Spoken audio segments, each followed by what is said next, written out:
আন্দোলনটা মোটামুটি যখন হাসনাত এবং নাহিদ সহ অন্যান্যদের পুলিশের হেফাজতে নিয়ে গেল, আসিফ তাদেরকে নিয়ে গেল, এরপরে দেখবেন যে আন্দোলনটা মোটামুটি বন্ধ হয়ে গিয়েছিল না, প্রায় হাজারের অধিক মানুষকে কিন্তু ইতিমধ্যে গুলি করে ওই সময় হত্যা করে।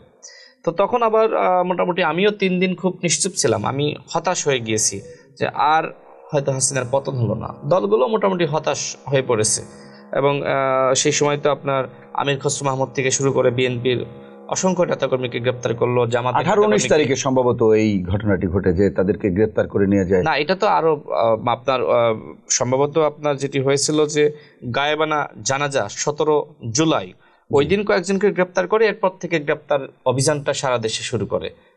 মোটামুটি বিএনপি, জামাত, গণ অধিকার পরিষদের নেতাকর্মীদেরকে, আমাদের গণ অধিকার পরিষদের সভাপতি নুরুল হক নূরকে 19 জুলাই, যেটা আসলে 20 জুলাই মানে মধ্যরাতে তাকে অ্যারেস্ট করে। নাহিদকেও কিন্তু একই দিনে অ্যারেস্ট করে।